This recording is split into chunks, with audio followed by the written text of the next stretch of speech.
I'm Maddie. I'm Carson. I'm Travis, and this is our Chapter 6, Section 5 and 6 summarization.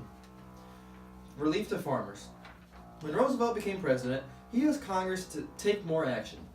In a message to Congress on March 16, 1933, he stated, in regards to the Agricultural Adjustment Act, it relates to agriculture and seeks to increase the purchasing power of our farmers and the compensation of articles manufactured in our industrial communities, and at the same time greatly to relieve the pressure off our mortgages, and to increase the asset value of farm loans made by our banking system. Basically, he is saying how Congress becoming more involved would help greatly in different areas of need. The Tennessee Valley Authority. The widespread poverty and needs contained in the Tennessee Valley, President Roosevelt authorized the Tennessee Valley Authority Act of 1933. The Tennessee Valley, including portions of Tennessee, Kentucky, Virginia, North Carolina, Georgia, Alabama, and Mississippi, encompassed some of the most poverty-stricken areas of the country during the Depression. The region suffered from destructive flooding, and many residents had a difficult time dealing with the disastrous effects. Parts of the region also lack modern efficiencies, such as electricity. The TVA would help these areas that were struggling, and this is a picture of the areas that the TVA affected, and these are 2 farms in Tennessee.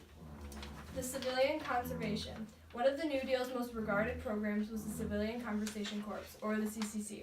Roosevelt proposed the program to Congress soon after he assumed office, and in March of 1933, the CCC was passed by Congress and signed into a law. The CCC had 2 purposes, of which were putting young American men to work and environmental conservation. Throughout the decade of the 1930s, the CCC employed over 3 million workers. CCC camps were set up in every state in the nation. This is a photo of young men working for the CCC. The New Deal was very hard to pass. Certain opposers thought that the deal was too involved with businesses. To pay for the New Deal, the U.S. would have to spend more money than they got for taxes. Opponents didn't want the U.S. to go that far into debt. Then again, liberals thought the deal still didn't help poor people enough. The NRA wasn't constitutional along with the AAA.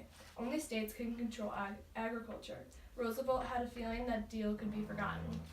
He came up with the court-packing plan to override the checks and balances system, but it didn't end up happening.